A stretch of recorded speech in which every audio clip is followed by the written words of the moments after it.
एक रिलेशनशिप में आपको कितनी वैल्यू मिलती है, पार्टनर आपको गुस्सा दिखाता है या फिर ईगो एटीट्यूड दिखाता है या फिर किस तरीके से आपसे बातचीत करता है, ये इस बात पर डिपेंड करता है कि आप पार्टनर से कैसे बातचीत करते हो। आज के इस वीडियो में हम काफ़ी कमाल की बातें डिस्कस करेंगे जिस वजह से सही सिचुएशन में आप पार्टनर से सही तरीके से बातचीत करके अपनी वैल्यू भी बढ़ा सकते हो और पार्टनर की अटैचमेंट भी बढ़ा सकते हो। नमस्कार दोस्तों, मैं हूं श्रावण और आप देख रहे हो श्रावण की बातें। अब बेसिकली 3 तरीके की सिचुएशंस होती है। एक, जहां पे आप चाहते हो कि पार्टनर की अटैचमेंट बढ़े, पार्टनर का प्यार आपको लेकर और ज़्यादा बढ़े। दूसरी सिचुएशन, जहां पर आप पार्टनर से बातचीत करने की कोशिश करते हो और पार्टनर ईगो दिखाता है, पार्टनर एटीट्यूड दिखाता है, पार्टनर आपसे अच्छे से बातचीत नहीं करता है। तीसरी सिचुएशन, जहाँ पे आपको ये महसूस हो रहा है कि अब तो इस रिलेशनशिप में आपकी वैल्यू ही नहीं है, पार्टनर आपको मिस ही नहीं करता है, पार्टनर आपकी बिल्कुल भी इज्जत नहीं करता है, तो सेल्फ रिस्पेक्ट हम कैसे बढ़ाएं।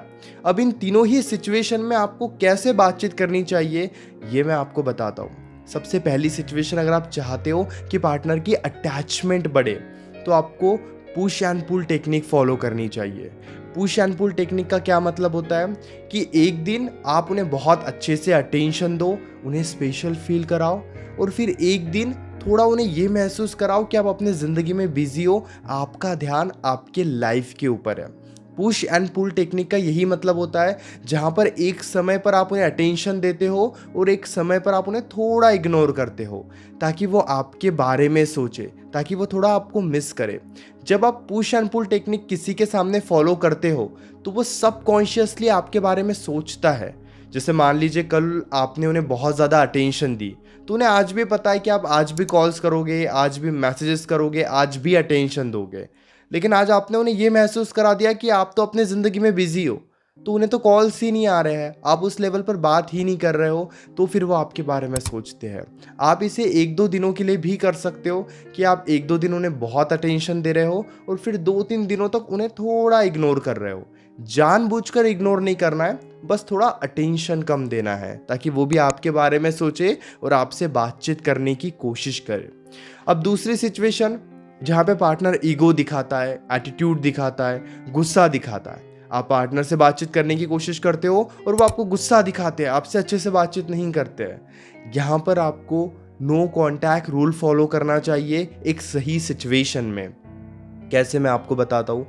आप पार्टनर से बातचीत कर रहे हो और पार्टनर बेवजह बहुत ज़्यादा गुस्सा दिखा रहा है आपके ऊपर, तुरंत फ़ोन कट कर दो, कॉन्वर्जेशन को एंड कर दो, बात को वहीं पे ख़त्म कर दो और थोड़ी दूरी बना लो।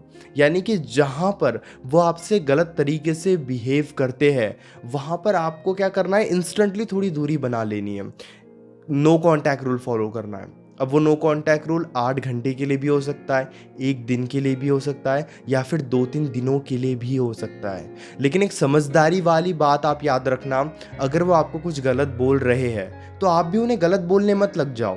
कुछ लोग ऐसा कहते हैं कि अगर हम पार्टनर से बात किए बिना रह भी जाएंगे तो भी उन्हें फ़र्क नहीं पड़ेगा। ऐसा क्यों होता है? क्योंकि आप नो कॉन्टैक्ट रूल के पहले कुछ ना कुछ गलतियां कर देते हो। एक एग्जाम्पल, अभी आपको पार्टनर ने गलत कहा और आप भी उन्हें गलत बोल रहे हो, अब यहाँ पे आप दोनों के बीच में बहस हो गई। अब इस सिचुएशन के बाद 10 दिन भी अगर आप उनसे दूर रहोगे उन्हें ज़्यादा फर्क नहीं पड़ेगा। क्यों? क्योंकि आपने भी उनको बहुत कुछ बोला है और फिर आप दूर हुए हो। लेकिन इसी बजाय अगर उन्होंने कुछ आपको गलत बोला, आपने कुछ नहीं कहा, आप साइलेंट रहे और फिर आपने दूरी बना ली। आप वो दूरी कुछ घंटों के लिए भी बना सकते हो, 1 दिन के लिए भी बना सकते हो। उन्हें इंस्टेंटली रियलाइज़ होगा कि उन्होंने गलती की है। जैसे मान लीजिए मैं आपसे बात कर रहा हूँ और बात करते करते मैंने आपको ये कह दिया आप तो बड़े बेवकूफ़ इंसान हो, तुरंत आपने बातचीत करना बंद कर दिया, तो मुझे ये महसूस होगा कि शायद मुझे बेवकूफ़ नहीं कहना चाहिए था, इस वजह से आप हर्ट हुए हो। मैं इस तरीके से सोचने लगूंगा। इसीलिए जब भी पार्टनर आपसे गलत तरीके से बात करे, इंस्टेंटली थोड़ी दूरी बना लो, बहुत फ़ायदा होगा आपको। तीसरी सिचुएशन, जहाँ पर हम खुद की वैल्यू बढ़ाने के लिए, खुद की रिस्पेक्ट बढ़ाने के लिए पार्टनर से बातचीत करते हैं। अब इस सिचुएशन में आपको क्या करना चाहिए? बहुत खुश रहकर पार्टनर से बातचीत करनी चाहिए। अपने आप को खुश दिखाओ। आप ये दिखाओ कि आपका ध्यान अपने लाइफ के ऊपर है। आप दोस्तों के साथ खुश हो, फैमिली के साथ खुश हो और बहुत अच्छे से अपने ज़िंदगी को जी रहे हो। जब आप इस तरीके से, जी हाँ बिल्कुल ध्यान से आपने समझा, जब आप इस तरीके से अपने लाइफ को खुश दिखाने लगते हो पार्टनर के सामने, तो फिर पार्टनर की अटैचमेंट बढ़ती है और वो भी आपको और ज़्यादा खुश करने की कोशिश करते हैं। हमेशा याद आप रखना, जिस इमोशंस में आप होते हो, पार्टनर उसी इमोशंस को बढ़ाने की कोशिश करता है। जैसे अगर आप दुखी हो तो पार्टनर जानबूझकर कुछ ना कुछ ऐसी बातें बोलेगा जिस वजह से आप और ज़्यादा दुखी होने लगोगे या आपको इग्नोर करेगा। लेकिन अगर आप उन्हें ये दिखाते हो आप खुश हो, आपका ध्यान आपकी ज़िंदगी के ऊपर है, तो फिर क्या होगा? वो जानबूझकर आपको दुखी नहीं करेंगे, क्योंकि खुश इंसान को कोई भी दुखी नहीं कर सकता है, लेकिन दुखी इंसान को बहुत ज़्यादा आसानी से दुखी किया जा सकता है। इसीलिए अपने आप को थोड़ा खुश रखना स्टार्ट करो अगर आप चाहते हो कि आपकी सेल्फ रिस्पेक्ट हो और पार्टनर आपकी वैल्यू करे। उम्मीद करता हूँ इस वीडियो से आपको ज़रूर कुछ सीखने को मिला होगा। 8010023897। अगर आप मुझसे कॉल पर बातचीत करना चाहते हो तो आप इस नंबर पर व्हाट्सएप पर मैसेज कर सकते हो। हमारे बीच में कॉल पर जो भी बातें होगी वो कम्प्लीटली सेफ और प्राइवेट रहेगी, इसलिए प्राइवेसी की कोई टेंशन मत लीजिए। और हाँ, चैनल को भी ज़रूर सब्सक्राइब कर लीजिए।